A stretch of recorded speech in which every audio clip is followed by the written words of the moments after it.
Bonsoir Christophe. Bonsoir Annie Favoloro.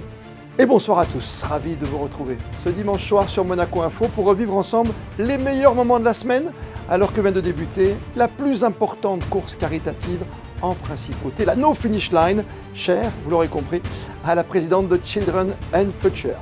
Tout d'abord dans ce best-of, un nouveau grand rendez-vous, vous le savez, pour notre environnement, c'est la COP27, la conférence internationale sur le climat à Sharm el-Sheikh en Égypte, où le prince souverain s'est d'ailleurs rendu en toute fin de semaine à la suite de la prise de parole notamment du ministre d'État Pierre Dartout, ou encore des rencontres réalisées sur place par la ministre de l'Environnement et de l'Urbanisme Céline Caron-Dajoni. Entretien privilège dans ce cadre avec l'explorateur suisse, le docteur aventurier Bertrand Piccard. À la une cette semaine également, l'économie et la gestion de l'inflation et ses conséquences sur notre pouvoir d'achat, analyse d'un spécialiste, Nicolas Gutzmann. Et puis nous sommes arrêtés sur les bons chiffres de notre PIB, le produit intérieur brut, chiffres détaillés par le ministre des Finances et de l'économie, Jean Castellini. Enfin, en ce mois de novembre, nous nous intéresserons à cette campagne annuelle de sensibilisation en matière de maladies masculines en compagnie du docteur Quintens. Enfin, gros plan sur les 5 ans de l'association Be Safe qui aide les jeunes après une soirée trop arrosée à rentrer chez eux sans avoir à prendre le volant. Sa présidente, Camille Gottlieb, était l'une de nos invités cette semaine sur Monaco Info. Votre best-of, sans plus tarder, préparé avec la complicité de Sébastien Mésadry. Mais je pense que si on n'est pas à la COP27 ou qu'il n'y a pas de COP27, on perd quelque chose. Parce que c'est clair qu'il y a des discussions politiques qui sont parfois un peu creuses, mais par derrière, il y a beaucoup d'accords, il y a beaucoup de coalitions. Ce qu'on voit, c'est qu'il y a aussi une deuxième COP à l'intérieur de cette COP politique qui est celle des entreprises. Et les entreprises amènent beaucoup de solutions. Et c'est surtout avec les entreprises qu'on travaille pour promouvoir toutes leurs solutions. Mais les discours moralisateurs, on les connaît. La liste des problèmes, on les connaît. Et puis on sait aussi qu'après tous ces grands discours, il y a toujours cette phrase « il faut absolument faire quelque chose ». Mais ça, on le sait. Maintenant, ce qu'il faut dire, c'est quoi faire et comment le faire. Tout le monde est réticent si on croit que ça coûte cher et si on croit qu'il faut faire des sacrifices. Donc il faut changer le narratif. On n'est plus aujourd'hui dans une écologie qui est rébarbative, qui est menaçante pour l'économie et pour nos habitudes. On est dans une écologie qui est enthousiasmante, qui est créatrice d'emplois, qui est génératrice de profits, parce qu'on peut ouvrir des nouveaux débouchés industriels dans la protection de l'environnement. Donc c'est ce que je veux absolument montrer, c'est qu'on peut réconcilier l'économie et l'écologie. C'est une COP particulière puisque c'est la COP de la mise en œuvre. Alors nous le disons souvent, mais cette mise en œuvre elle est essentielle. Pourquoi ? Pour arriver à porter les projets d'adaptation sur notre territoire, pour tenir les enjeux d'un maximum d'une augmentation climatique de 1,5 degré maximum dans des moments où touchés par la crise énergétique, touchés par la guerre, nous pourrions être tentés de revoir cet objectif et ça serait dramatique pour notre avenir. C'est les dernières années où on peut agir raisonnablement. Les évolutions sont telles que c'est maintenant qu'il faut agir et pas laisser aux générations suivantes le soin d'agir. C'est maintenant. On le voit, je crois que d'ailleurs la population, même en Europe méditerranéenne, est consciente de la réalité du changement climatique. Entre les grandes inondations qui sont toujours plus puissantes et plus fréquentes, entre les feux de forêt qui cette année ont été dans plusieurs pays, dont la France, et à proximité même de Monaco, ont été très dangereux, très importants. Je crois que la population a compris que le changement climatique, ce n'était pas le café du commerce, c'était une réalité très grave qui s'imposait à nous. Ce qu'on constate, c'est qu'on voit qu'il y a quand même une perte de pouvoir d'achat qui est relativement importante pour les populations européennes.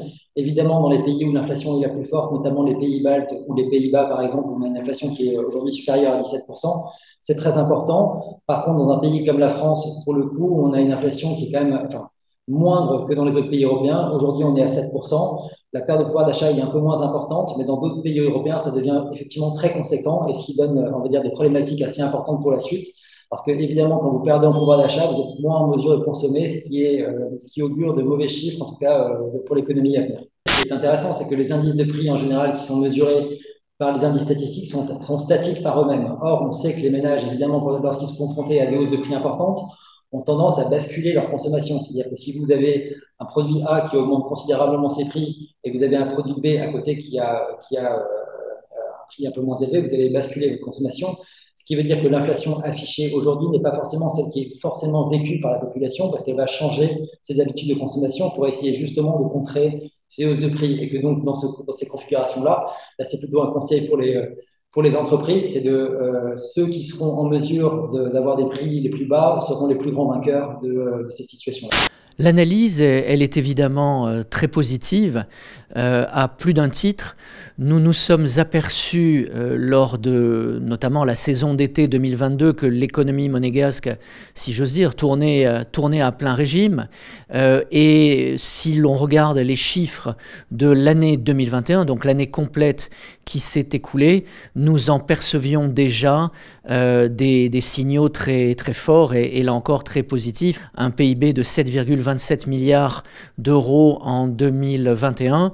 Il était descendu à 5,9 milliards en 2020 et il était à un niveau intermédiaire de 6,6 milliards en 2019. Donc nous voyons que non seulement le rebond est spectaculaire par rapport à l'année 2020, donc on peut vraiment dire que la page de la crise est tournée, la pandémie en tout cas d'un point de vue économique est vraiment derrière nous, mais que même par rapport à 2019 qui était une très bonne année, le PIB monégasque est en augmentation significative. Si on attend d'avoir des symptômes, la maladie n'est plus curable, elle a dépassé la prostate elle-même, elle s'est étendue au-delà, et à partir de là, tous les traitements sont palliatifs malheureusement. Ça touche des hommes qui vieillissent. Globalement, on considère que le dépistage s'adresse à des hommes à partir de 50 ans. Et puis plus vous allez avancer en âge, plus vous aurez un risque de cancer de la prostate. Mais le cancer de la prostate est aussi une maladie extrêmement hétérogène. Et donc, on va rechercher des pathologies à la fois chez des gens jeunes, à partir de 50 ans, parce qu'ils ont une durée de vie potentielle qui leur laisse le temps d'avoir une maladie grave et évolutive. Et aussi chez des cancers qui seront agressifs, potentiellement agressifs. Donc, l'idée, c'est de trouver des cancers potentiellement agressifs chez des patients jeunes. Et qu'on va pouvoir tuer le cancer avant qu'il tue le malade. C'est ça l'idée, c'est le principe. Tout le travail se fait à la maison. Si les parents éduquent leurs enfants et font en sorte que voilà, boire ou conduire, il faut choisir, c'est vrai que ça se fait dès l'enfance, dès l'adolescence, et c'est là où les plus grandes décisions se prennent souvent, c'est l'adolescence. Bien sûr, alors nous on parle essentiellement de l'alcool, des dangers de l'alcool au volant, mais on peut aussi parler des dangers de la drogue au volant. On est en collaboration étroite avec la Croix-Rouge monégasque aussi sur beaucoup d'interventions aussi auprès des jeunes. Et aussi au niveau de Fightheads qui regroupe aussi la sensibilisation des risques du VIH et la protection aussi par rapport au VIH. Et donc je pense qu'on parle vraiment des 3 tabous des jeunes. Je pense que c'est alcool, drogue et sexe. C'est un moment que les Monégasques et les résidents attendent impatiemment, surtout que depuis 3 ans, nous n'avons pas pu la faire sur le format original. Mais c'est vrai que nous avons déjà pratiquement 8000 préinscrits. 320 entreprises, donc on est content parce qu'on a senti vraiment que l'engouement pour le retour en présentiel sur le circuit était vraiment présent. C'est vrai qu'on s'est fixé un objectif peut-être un peu ambitieux, 400 000 km, 400 000 euros reversés à des projets humanitaires pour des enfants en difficulté ou malades. Donc on a des projets avec le Centre Cardio, le Monaco Collectif Humanitaire, avec des associations régionales. Après, on a l'international aussi, donc c'est varié. Bon, c'est vrai que ces dernières années, on s'est plus recentré sur du régional compte tenu des restrictions qu'il y avait. Mais nous, on agit au Mali, on agit Burkina Faso, on agit un peu partout, quoi. À Nice, dans le Var, on a aidé pour les tempêtes Alex, les régions, les 2 vallées sinistrées. Donc voilà, on s'adapte un peu là où il y a les demandes. Le meilleur des réseaux sociaux, avec toute l'équipe de notre service internet qui surveille tout ce qui se passe dans le monde, all over the world. Où ce soir, comment s'offrir son fameux quart d'heure de célébrité.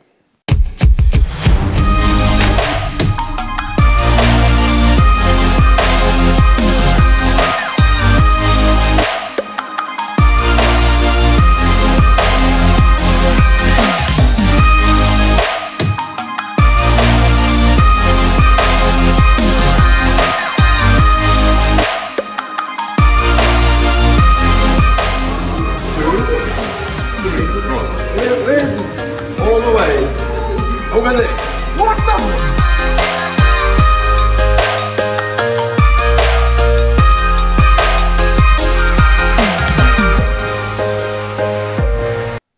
comme le veut la tradition, on termine par les instantanés de la semaine. Photos réalisées par Stéphane Dana, Manuel Vitali et Mickaël Allez-y. Demain, vous retrouverez Julia Vial dès 19h pour un tout nouveau journal. D'ici là, bonne et belle soirée à toutes et à tous.